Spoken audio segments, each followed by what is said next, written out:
À la vidéo précédente, la numéro 4, sémelle de cette présente liste de lecture intitulée Les mondes parallèles, je vous décrivais la place de l'humain dans les dimensions et son hégémonie sur tout ce qui lui est dimensionnellement inférieur, et même parfois son égal. Voyons maintenant comment d'autres entités, dimensionnellement supérieures à nous cette fois, peuvent s'amuser avec nous, ou nous exploiter comme nous exploitons ou nous amusons avec tout ce qui n'est pas humain, pour en tirer tout un tas de bénéfices, généralement unilatéraux. Et par unilatéral, je veux dire que l'exploitation est totale. Nous prenons tout et ne donnons rien. Après, il ne faut pas s'étonner que dans l'au-delà, question de karma, d'autres fassent la même chose avec nous. Ce qui peut expliquer beaucoup de nos galères, surtout les récurrentes. Vous allez voir avec quelle facilité ces êtres peuvent nous nuire, et la quasi-impossibilité que l'on a de les en empêcher, à moins de connaître parfaitement leur petit jeu. Restez donc bien jusqu'au bout pour en savoir plus. Prenons l'exemple d'un cafard qui serait en 2 dimensions. Bon, je sais, bien qu'il soit plat, cet insecte est en 3 dimensions. Je vous demande donc ici d'utiliser votre imagination pour le visualiser en seulement 2 dimensions. C'est-à-dire qu'il ne pourrait se mouvoir que d'avant en arrière, et de droite à gauche, et les mélanger évidemment. Sans pouvoir d'une part prendre de hauteur, ni d'autre part qu'il n'ait lui-même absolument aucune épaisseur. Bon, je sais, c'est difficile de le concevoir, car même si on l'imagine plat comme une feuille, et qu'il puisse bouger partout sur cette feuille, sans prendre de hauteur évidemment, si on le regarde au microscope, on constatera qu'il a quand même une épaisseur, aussi infime soit-elle. Voilà pourquoi je vous demandais il y a une seconde d'utiliser votre imagination pour visualiser ce petit insecte sans aucune épaisseur, et de garder ce postulat pendant toutes les démonstrations qui vont suivre.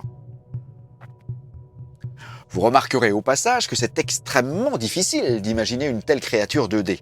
C'est même impossible. Et c'est aussi difficile que d'en imaginer une maîtrisant les dimensions supérieures. En fait, peu importe que nous regardions en dessous ou au-dessus de nous dimensionnellement parlant, il nous est impossible de les concevoir, ces créatures, avec notre cerveau irrémissiblement calé sur la 3D+. Il lui est impossible de penser autrement qu'en 3D+. Je rappelle ici que nous sommes des êtres tridimensionnels complets qui subissent la 4e, le temps, sans la maîtriser. Voilà pourquoi je parle de 3D+, et non pas de 4D.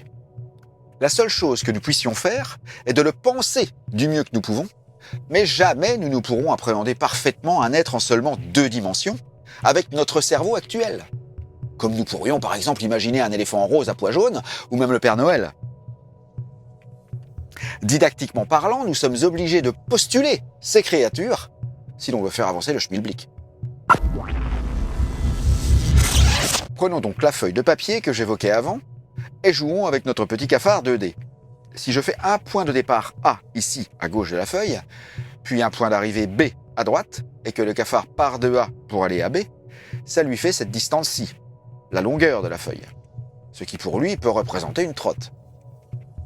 Étant donné qu'il ne peut pas s'élever, il ne peut absolument pas voir le point B, autrement qu'à partir de l'endroit où il se trouve en regardant droit devant lui, un peu comme une voiture dans le brouillard. Et selon l'espacement en question, ça peut lui paraître très éloigné. Et peut-être que s'il avait notre ego, il pourrait être déprimé de voir ce qu'il lui reste encore à parcourir. Pour marcher tout ça, il va dépenser de l'énergie, et peut-être se fatiguer, s'épuiser, et son hypothétique ego pourrait aussi perdre espoir. Sa prison dimensionnelle lui impose les sacrifices dont je viens de parler. Donc pour résumer, si l'on reste en 2D, il doit marcher ou courir de A à B en ligne droite, le plus court chemin entre 2 points, comme tout le monde sait. Maintenant, voyons comment moi, être tridimensionnel, donc qui est dimensionnellement supérieur au cafard, je peux l'épuiser ou l'aider selon 2 cas de figure.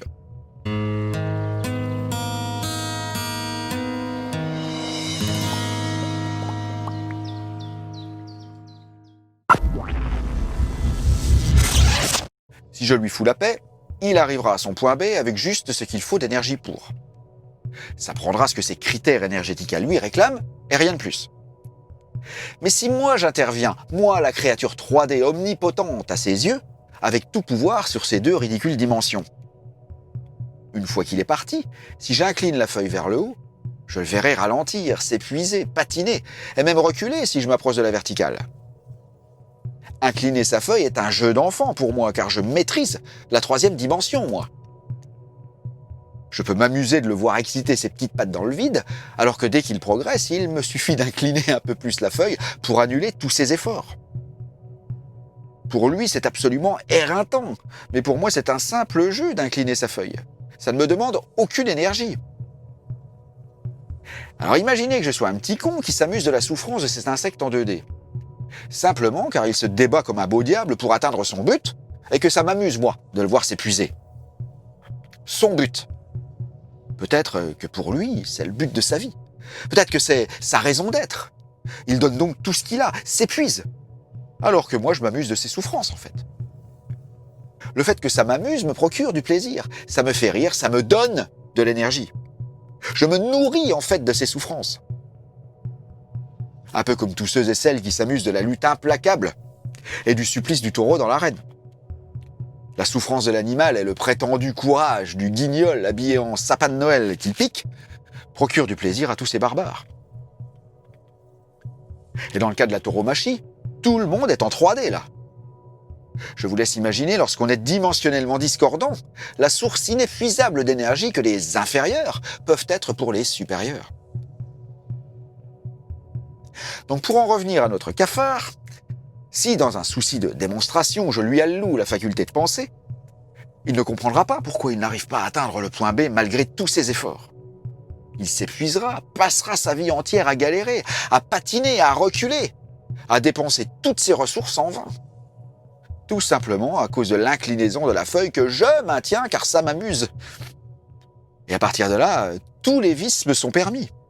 Je peux aussi décider d'incliner un peu moins la feuille de temps en temps pour le faire se rapprocher de son but et donc lui redonner de l'espoir, pour qu'une fois tout proche, je m'amuse à le faire reculer de plus belle et rigoler de regarder ses petites pattes patiner dans la semoule. Résultat des courses, s'il a assez de perception extrasensorielle pour sentir qu'il y a une force à l'œuvre contre lui, moi, sans pouvoir bien sûr me nommer, c'est juste une intuition, il va me qualifier de malin, de diable, de sort, etc. Il va écrire des livres 2D sur moi, faire des croquis 2D pour montrer à ses semblables la monstruosité de mes actes. Il fera aussi peut-être des statues 2D avec le visage que mes atrocités lui inspirent. Il parlera de moi dans ses écoles 2D et peut-être même créera des religions avec moi comme ennemi. Alors qu'en fait, je ne suis qu'un humain, tout ce qu'il y a de plus classique, sans aucun super pouvoir, juste avec le privilège d'être conçu dans une seule dimension en plus de la sienne. Et là, n'importe quel humain est capable d'incliner la feuille pour s'amuser à regarder cette pauvre petite créature se consumer. Et même un jeune enfant ou le plus demeuré des Gaulois est capable de le faire. Et ce même demeuré sera considéré d'en bas comme le seigneur des ténèbres 2D. Donc si moi ça m'amuse et que l'autre en bas marche dans mon jeu, pourquoi arrêterais-je? C'est une source d'amusement facile et gratuite. Non seulement je ne vais pas arrêter, mais ferai exprès de replacer mon cafard 2D dans les mêmes situations pour m'amuser encore plus, et ce, jusqu'à ce qu'il crève. Et là je ferai quoi? Vous croyez que je vais pleurer? Sûrement pas. J'irai faire de même avec son voisin, lequel, lorsqu'il mourra d'épuisement à son tour, sera immédiatement remplacé par encore un autre voisin, et puis un autre, et ainsi de suite. Dans mes exemples précédents, je parlais d'une entité qui s'amuse, qui n'a pas besoin de cette énergie, juste envie. Imaginez maintenant des entités en errance, en souffrance, qui cherchent de l'énergie comme de l'essence dans Mad Max, et qu'elles tombent sur nous. Source inépuisable d'énergie contre juste un claquement de doigts pour elle. Si sa survie dépend de l'énergie qu'elle trouve, elle va nous placer volontairement dans toutes les situations qui vont forcément générer le plus d'énergie pour elle, à savoir notre épuisement, notre déprime, notre peur, notre colère de ne pas réussir malgré tous nos efforts. Elle pourra survivre juste en inclinant notre feuille à nous, vous imaginez? Pourquoi arrêterait-elle? En fait, elle aura trouvé un bon restaurant. Et comme nous faisons, nous, avec nos bons restaurants 3D, ou plutôt ce qu'il en reste, la faute à nos trolls 3D à nous, qui sont au pouvoir, Eh bien, nous y revenons au restaurant. Nous n'avons aucune raison ni envie d'en changer, puisqu'il nous donne le meilleur pour pas cher. Voilà ce que nous sommes pour ces entités, de bons restaurants. Et là, la première chose à faire pour les faire partir, eh ben oui, c'est d'arrêter d'être aussi bon. Changer de chef. Après cette démonstration, vous voyez d'une part l'importance de la perspective, et d'autre part la démystification qui s'impose une fois qu'on a pris conscience de ces mécanismes. C'est rassurant, non? Ce sur quoi je veux insister en conclusion est le fait que les entités qui nous volent nos énergies en nous plaçant volontairement dans des situations difficiles peuvent être éloignées relativement facilement par une prise de conscience d'abord, puis par des techniques toutes simples à appliquer quotidiennement. Et c'est ce que nous verrons dans les vidéos prochaines. Inclinez donc ma feuille à moi vers le bas pour m'aider à atteindre un bon référencement sur YouTube en me mettant un pouce vers le haut, en vous abonnant, puis en cliquant ensuite sur la petite cloche et enfin sur toutes les notifications. Commentez avec votre propre ressenti, puis partagez avec tous ceux qui font du surplace sans savoir pourquoi. Ça fait du monde. Je disais il y a une minute que pour que ces entités partent, il faut arrêter de les nourrir avec nos émotions négatives. Un bon début est de faire tout ce qu'il faut pour transmuter cette négativité en positivité. Et c'est ce que je vous propose sur ma boutique en ligne, où vous trouverez des tas de méditations guidées afin d'aller mieux dans tous les domaines, et même physiquement, avec mon tout nouveau programme qui s'appelle « Maigrir en s'amusant ». Et tout ça simplement en posant votre casque sur vos oreilles. Je vous souhaite une feuille en descente.